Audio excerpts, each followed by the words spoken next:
During the times when higher spectrums of light bombard Earth, emotional issues rise to the surface, especially between couples and acquaintances.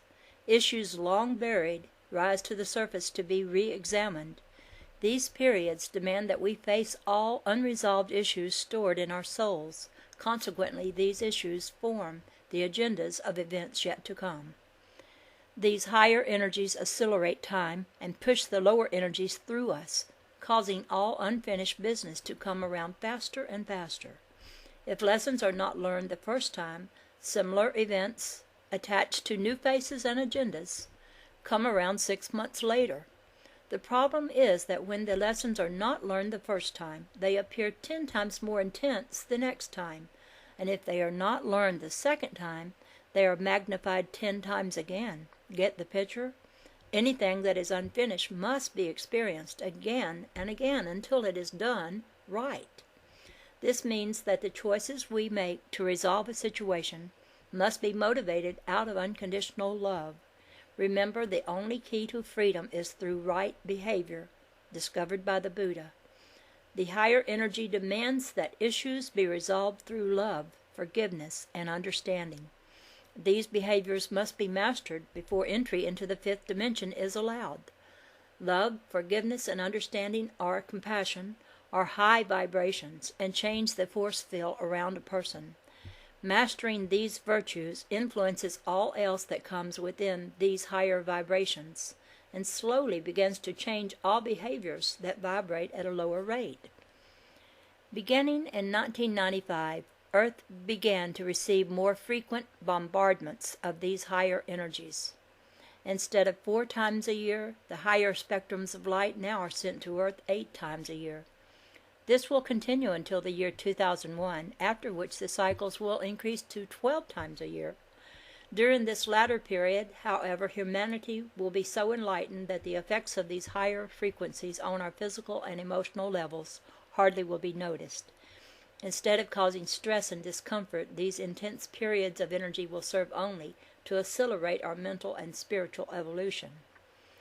After 2001, these intensified spectrums of light will force individuals to abandon useless perceptions of time and beliefs relating to their bodies, minds, and spirits. Concepts such as death will change. Our minds will become so enlightened that our bodies eventually will become ageless. Our perceptions and definitions of God will be redefined. Over the years, we will move from a third-dimensional, survival-based mentality to a way of thinking that is trusting, open, and loving. Within us is a memory buried deep in our souls of a perfect plan that remembers oneness, not separation. As we enter the higher dimensions, we will begin to remember the strength that comes from oneness, and that God provides. Oneness requires that we trust our inner guidance. Learning to trust grants freedom because our inner guidance is our true path to freedom. The energies being sent to Earth now and in the future require that we remember how to trust and follow our higher guidance from within. Entry into the fifth dimension demands that this be integrated into our daily lives. Fear, the most prevalent negative energy from the past, cripples and paralyzes. This powerful emotion drains individuals of the power to create. As light becomes more centered in our consciousness, all emotions driven by fear and anger will be assimilated by our higher selves into the fifth dimension. The more light we absorb into our consciousness, the more ability we will have to use sight, insights, and faculties beyond our 5 senses, and to see into other dimensions. In addition, the more light emanating within our auras, the greater will be our abilities to create. We have been sent to Earth as co-creators with God, to create heaven on Earth. To realize this, we must experience the higher and lower dimensions simultaneously.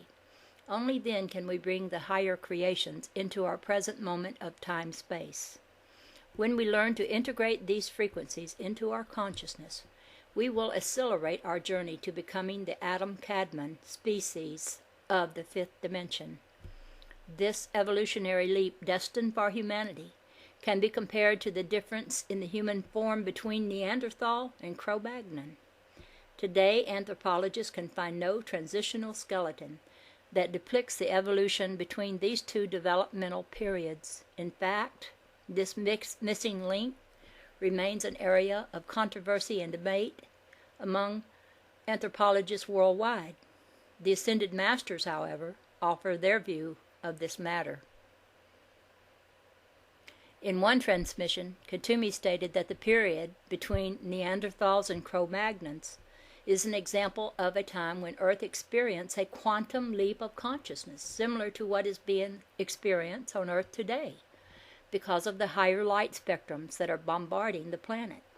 As is happening today, the DNA and RNA of the earlier forms of humans were affected by this process. A mutated strand was introduced as a result of this event, causing humans to leap forward in their evolutionary process. This ultimately changed the human condition. In a similar manner, we will be catapulted into the fifth dimension. The light spectrums presently flooding Earth are once again penetrating the human DNA, which eventually will cause a change in our human form. Exactly how we will change, Khatumi did not say. He only stated that we are destined to become the Adam Kadmon of the fifth dimension, a highly developed form of human being who is more closely aligned with the higher than the lower self. The universal language of light. An understanding of the fifth dimension would not be complete without a description of the universal language of light. This complicated higher communication system is used to transmit messages from the Ascended Masters to initiates in embodiment. It also will be the primary system of communication in the fifth dimension when Earth is firmly integrated into this higher frequency. The universal language of light contains symbolic coding, transmitted through streams of light emanating from Christ consciousness coming from the seventh dimension. It is one of the communication systems for all beings of light throughout the 12 universes. The universal language of light is a language of geometric symbols used by the Celestial Command to connect light workers to the keys and codes destined to fulfill humanity's evolutionary path and God's plan on Earth. Each time an individual receives a downloading of the universal language of light, inner knowingness becomes stronger and clearer. When this understanding is present, more of the universal celestial plan is revealed to the soul. The symbols from the language of light are transmitted to our subconscious, often in the dream state, through the unseen energies of the Ascended Masters who surround us. This process is facilitated through the etheric grid work that encloses us. We are surrounded by activity that we cannot see with our physical eyes. At present, when an individual in embodiment is not resonating on a high enough frequency to receive information clearly or directly from the Ascended Master, the information is sent through a step-down process of vibrational frequencies. The higher self receives the symbolic coding and translates it into our consciousness. These symbols and the codings teach us how to, number 1, expand our own light body. Number 2, acquire higher consciousness. And 3, understand different realities. We must listen to the guidance within to learn how we may acquire these evolved behaviors and understandings, for they will be required for entry into the fifth dimension. Acquiring these attributes also will enable individuals to learn in another way, by tapping into the universal mind.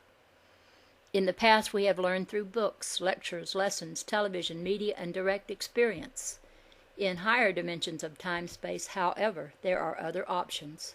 When the mind resides on the frequency of the universal mind, information and knowledge are assimilated in other ways and through other channels.